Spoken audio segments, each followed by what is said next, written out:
Whenever someone brings up the topic of pets, if my mom is present, she will never fail to bring up my dark past about being a pet owner.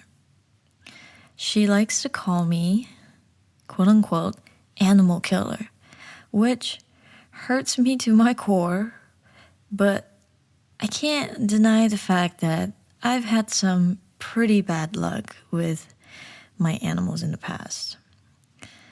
So today we will revisit and open up the Pandora box and unveil the tragic history of my pet ownership, which is going to be heartwarming and sad, kind of like a sweet and sour vibe. So bring your nuggets because this is going to take a while. So there were several pets I've had in my past. They were mostly small animals because I had very strict Asian parents and they don't believe in raising larger animals since we were kind of like their pet. So they always talk about how am I going to feed another animal if I have to feed you guys and you guys already give me a headache. So blah, blah, blah, blah, blah, blah, blah, blah, blah. I get it. Allow me to do this chronologically so it'll help me remember since I think the first pet I've ever owned was when I was less or maybe around 10 years old. So the earliest memory I had about raising a pet was when I was still in China, actually. I think this was before grade school. And I was living with my maternal grandmother, and she lived in a city called Hunan, which is south central China region.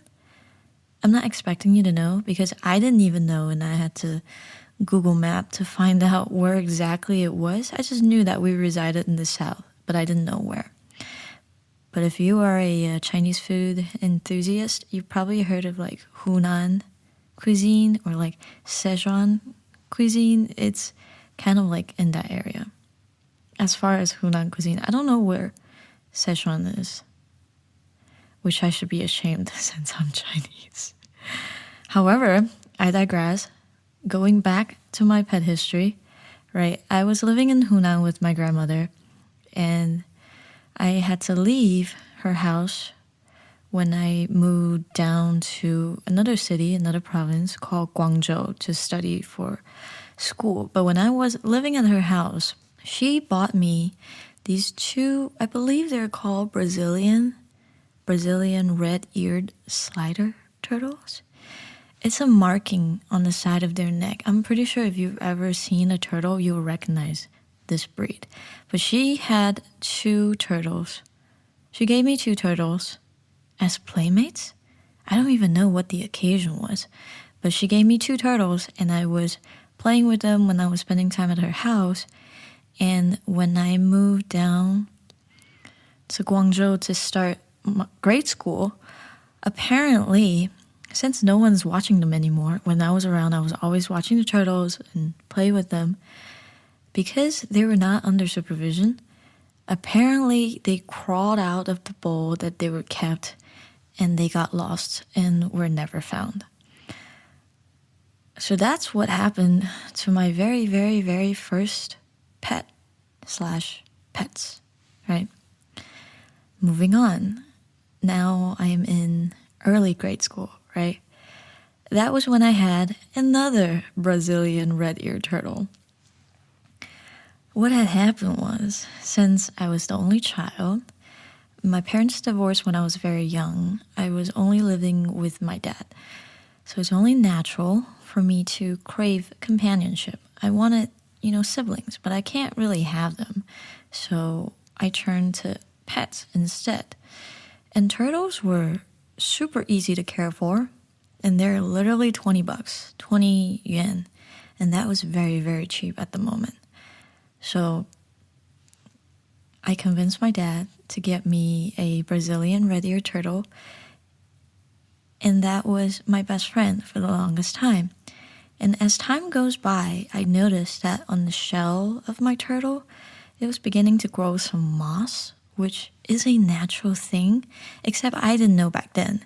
And I thought, oh, moss kind of equated to dirtiness, but I didn't want my best friend to be dirty, right? Of course, what kind of owner is that? So I grabbed my little toothbrush and I brushed all the moss off. So I basically cleaned his shell. I brushed off all the beneficial things that he had on his shell. And what do you do when you wash something? Well, you leave it to dry. At least that's what my little brain was thinking. And where do I usually hang my clothes to dry?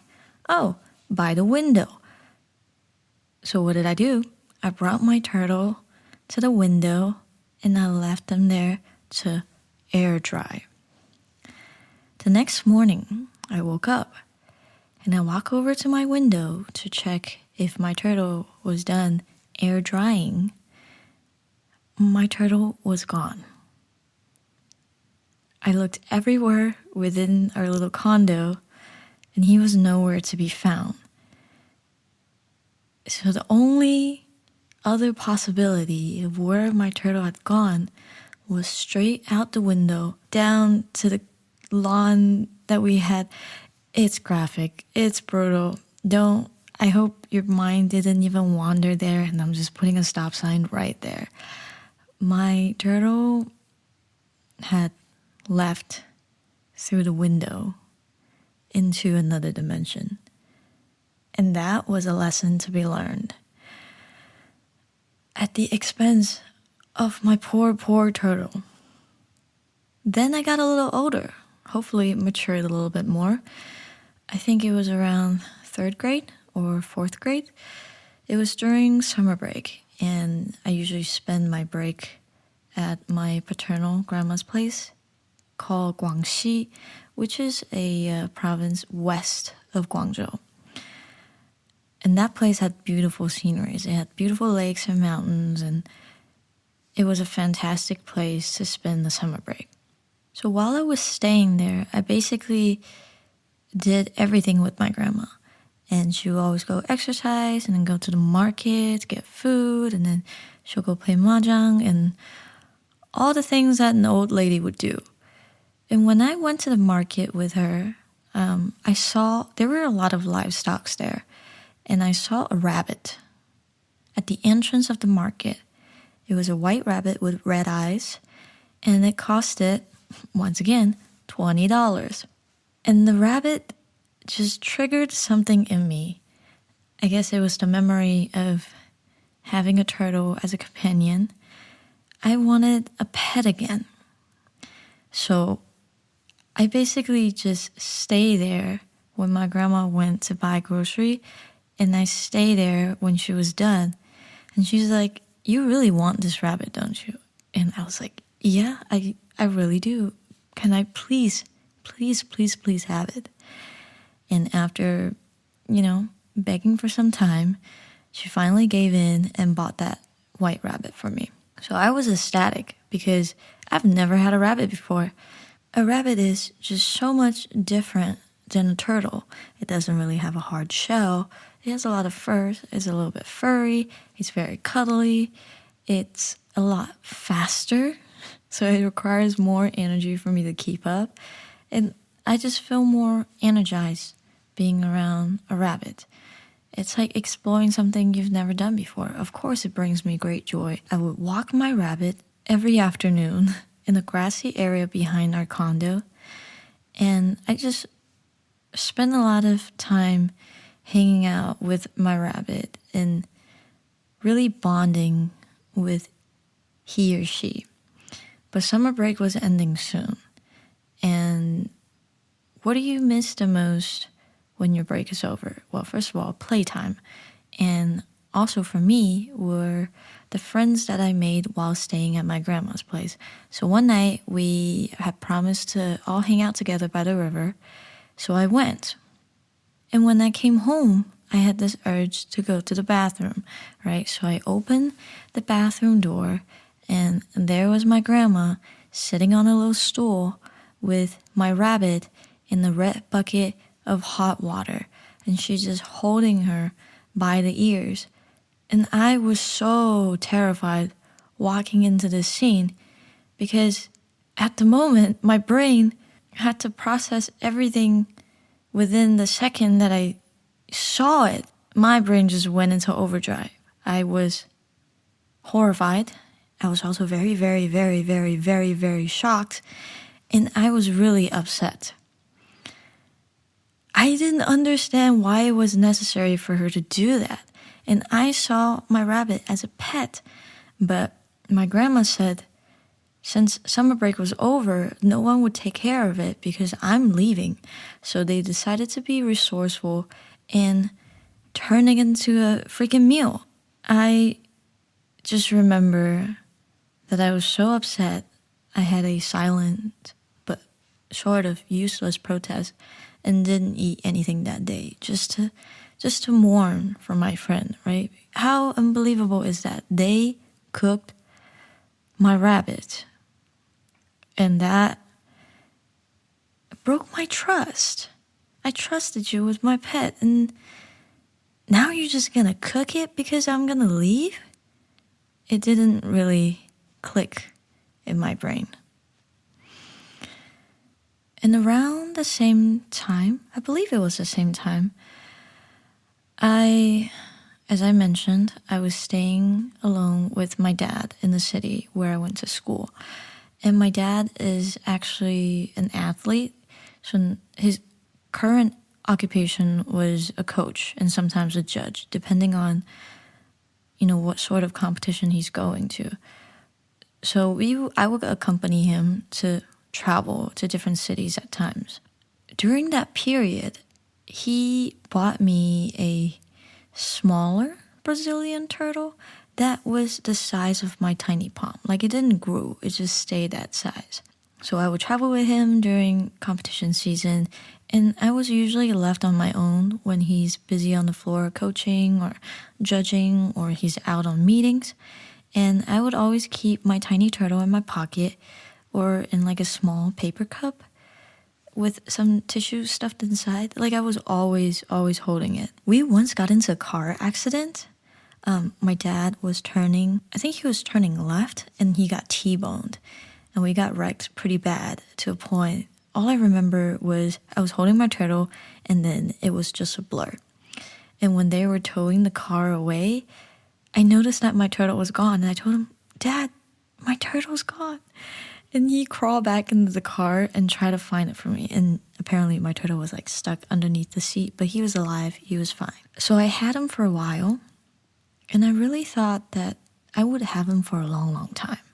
But one time, when we were traveling for competition season yet again, we had to leave our hotel room, and I think it was for a formal occasion, so I wasn't allowed to bring my turtle in my pocket or in my hand, and I had to leave it in like a milk tea paper cup, and I put some paper tissue in there for padding, and I left it there, and I went with my dad.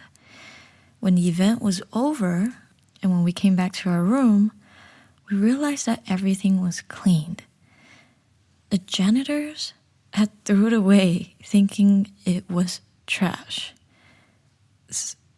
So that's how I lost my second turtle. Third turtle now. If you count the pair that I had in the very beginning as one, then this would be my third turtle. Let's not keep count. It would just be way too much at the end of this podcast. Moving on, when I got a little bit older, I think this was probably when I was in 3rd grade or 4th grade, maybe even a little bit older, like 5th grade. In Asia, we have field trips. I can't recall if it's once or twice a year, but it was known as the spring field trip. It's literally the only outdoor activity we look forward to all year. We get to travel as a class, and then we get to ride a charter bus. And I remember I was so stoked every year because my dad would give me $100, and then I would literally bring an empty backpack to the supermarket and stuff it with snacks and sometimes like games, just fun stuff that I could do with my friend on the bus and when we get there. Usually we would go to places like carnivals, amusement parks, special camps, museum. And that year we went to a farm. And at that farm, there are many petting zones where you can get close to an animal, like rabbits, I think goats, alpacas, just many things that kids would love to touch. And at the end of the farm, they had this big wide bin that was filled with chicks. And they were selling $2.50 per chick.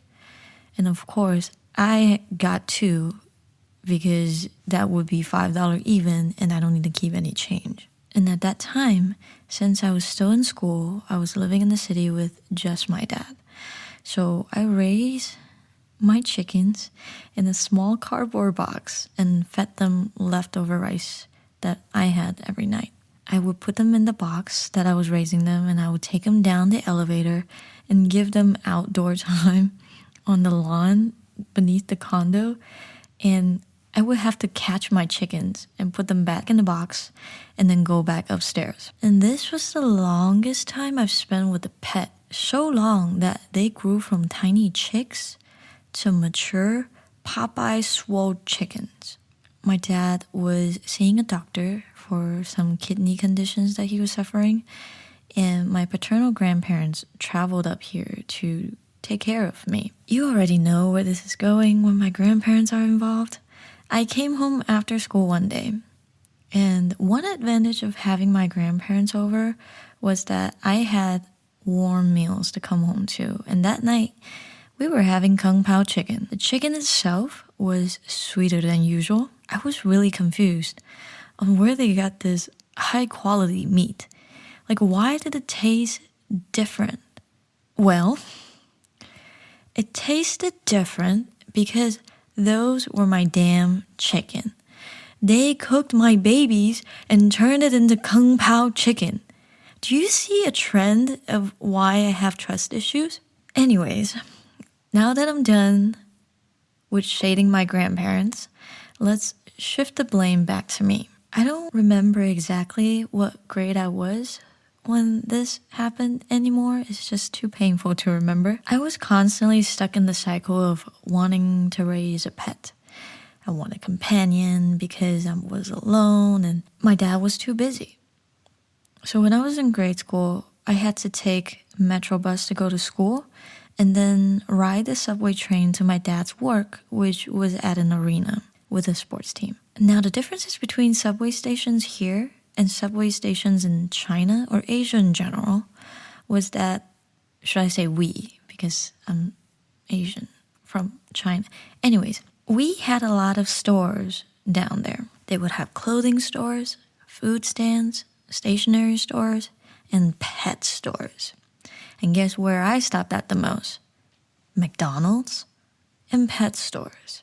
Because I had so many bad histories with turtles, and plus I had a tight budget to spend on food and transportation, I was weak and got a tiny frog as my new pet. Thankfully, the little guy had to be in water all the time, so I didn't get to mess with it a lot, and I felt confident about being a pet owner again. But then, I had to mess up. Just one careless mistake. What happened was, I was changing his water one day, and I was too busy looking at him swimming in the water. I didn't notice that the faucet was turned to the red side. Red means hot, and I'll just leave it at that. Moving on to 6th grade. I'm still commuting to school the same way and passing the same pet store over and over again. But during that time, an anime was gaining traction in China as well as my age group. I don't really remember the name, but it was basically about a bunch of hamsters. And that pet store decided to ride the trend and put out a bunch of hamsters. I was already weak for animals to begin with, and that was the last push for me to get one myself. It was a fancy hamster, and it came in an incredibly small container. Present me would know that a hamster should not be kept in such a small space. But past me didn't know. Wow, what a surprise. Looks like someone didn't do their research. So I happily took it home and was playing and staring at it nonstop until my dad had to take me to go to some sports banquet. And of course, it was no pets allowed. So I freaking left it in the car while we were at the banquet. Present Julie cannot even wrap her hollow brain around how past Julie didn't realize that it was a problem. Considering the hamster was confined in a small box thing with 2 breathing holes. When we came back out to the car, my hamster had passed away in a posture that was trying to get out. And I bawled my eyes out as my dad's coworker came out of the restaurant. And I remember them saying they thought my dad had passed away for me to be crying like that. But I was just really, really, really sad and upset at myself for messing up yet again. My dad thought the best way to comfort me was to get not 1, but 2 more dwarf hamsters to stop me crying about my previous one, which, thank God, nothing happened to them. If you exclude the part where I forgot to close the lid one night and they escaped to different areas in my room, we had to do a deep clean together to find them. But overall, nothing happened to them otherwise. I had to give them away eventually to my dad's coworker because I was moving to the US by the end of that school term. So I hope they lived a better life with someone else. So I hopped off the plane at LAX, then took another plane to Texas. And as I was transitioning to a new environment, I missed home dearly, which is natural, right? At the time, I didn't want to be here. I wanted to go back to China with my friends and everything I miss. The food, the boba, you name it, right? I spoke no English. I couldn't communicate with anyone other than my mom. I just wanted a piece of my life back. Plus, I didn't get to fully experience what having a hamster is like. So I used my grades and bargained for a hamster. And I got it. I named him Bobby. And Bobby was a little chunky and a little bit feisty. But even though Bobby bit me a lot and I could only kind of admire him from afar, I spent all of my allowances buying toys and fancy cage attachments for Bobby. Like, I wanted Bobby to have the best hamster life ever. But the one thing about Texas that I was not yet familiar with was the heat. The heat was a killer, and it literally killed Bobby while I kept him in the clear open lid mason jar. It was open lid. Clarification, it was open lid, but it was just that hot when I was cleaning his cage outside on the back porch. That night when I passed by his cage, I just kind of glanced and I saw that he was oddly just stationary. And I tried to pet him, which to my surprise, he didn't even bother biting me. And that's when I knew something was really, really wrong. That night, he looked like as if his energy was just completely drained. And he just slowly lost more and more energy, and he just lay there and passed away. I don't know why I didn't give up trying for another pet right there and then. Maybe I just really, really wanted to be a pet owner, which I still do, but I think differently now. But past me bet on my luck again and got 2 more dwarf hamsters. They aged naturally and passed away after 2-ish years. And that was when I completely stopped at trying to get another pet and just focus on academics in middle school. Now, does that mean that I lost interest on having a pet? Absolutely not. I still wanted pets, except I wanted the kind that required least effort. Now I have less time to spare, so I got a fish. I think this happened when I was actually in high school. Because I was so obsessed with the color orange, I bought an orange fish. Before you assume, no, it was not a goldfish. I just can't remember the name, but it was really pretty. It looked very tropical. So I tried to decorate the tank, but my fish still seemed a little bit lonely. So I decided to add some roommates for her. Well, let's just say that it turned out exactly like how finding a roommate in college would be. It didn't turn out so great. In fact, it was horror movie material. I added a small frog and a tiny shrimp. And one evening when I walked by my sink to go to the restroom, I discovered a crime scene where my shrimp was devoured in half and the body was laying on the rocks. And then one of his little limb with the clamp was still dangling from my frog's mouth. My frog ate the shrimp. And eventually, my frog and my fish started fighting too.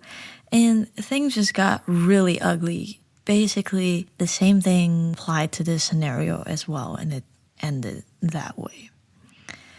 And finally, that was when I was traumatized enough by my bad luck and lack of experience, so I stopped having pets completely until I met my cat Milk Tea at an animal shelter when I was in college. But that's another story told on my previous podcast, Milk Tea's Legacy. It's definitely not as terrifying as all of these stories combined, but it's still a little sweet and sour, so bring your spicy nuggets because you might tear up a little dipping into that story. If you made it this far, I can't believe you stuck around because I'm already very disappointed in myself retelling these stories, but by now you probably understand why my mom calls me, quote unquote, animal killer. Though it was not my intention for my pets to suffer the way they did, I think they're common mistakes that new and young pet owners will often make. We might get something to fill a void, to distract ourselves from feeling lonely, but we have to consider this more seriously. Prepare yourself on what you will have to do as a caregiver of another life. It was something that I didn't consider, given my young age, but that's not an excuse. And look at all the mistakes I've made in the past. I only hope you and your pets will make lasting memories and become lifelong buddies through the bridging of your fateful meetings. I'm putting my dark histories in the open so others won't follow my suit and fall into the same loop. Thank you for sharing your time with me while I share my stories. This is the 4th episode of Lactose Intolerant, and I will see you next week.